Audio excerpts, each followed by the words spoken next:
ఏంటి ఈ పిల్ల వేపాకుతో ఏం ప్రోడక్ట్ చేయబోతుంది అని చూస్తున్నారా? Baby Cerelac and health mix కి మంచి రెస్పాన్స్ వచ్చింది. అలాగే ఎప్పటి నుంచో మన అమ్మమ్మలు చేస్తున్న హోమ్ మేడ్ సున్నుపిండికి కూడా చాలా మందికి యూజ్ అవుతుంది, మెయిన్ గా చిన్న పిల్లలకి. ఇందులో యూజ్ చేసే మెడిసినల్ అండ్ అరోమేటిక్ ఇంగ్రీడియంట్స్ ఒక్కోదానికి ఒక్కో స్పెషాలిటీ ఉంది.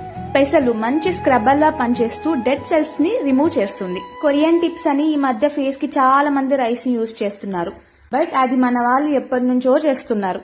శనగపప్పు, మసూర్ దాల్, ఉలవలు స్కిన్ బ్రైటనింగ్ కోసం, బాదాం వైటమిన్ ఈ కోసం, స్కిన్ ర్యాషెస్ ఇన్ఫెక్షన్స్ రాకుండా వేపాకు, తులసాకు అండ్ పసుపు, పింకల్స్ రాకుండా రోజ్ పెటల్స్, ఆయిల్ కంట్రోల్ చేయడం కోసం ఆరెంజ్ పీల్, స్కిన్ కాంప్లెక్షన్ కి బావంచలు, మాయిశ్చరైజర్ గా వట్టివేర్లు, స్కిన్ గ్లో కోసం గంధక చూరాలు, తుంగగడ్డలు. వీటన్నిటిని డ్రై చేసి కరెక్ట్ రేషియోస్ లో కలిపితే నేచురల్ బాత్ పౌడర్ అంటే సున్నిపిండి రెడీ అయిపోతుంది. ఆర్డర్ చేయాలి అనుకుంటే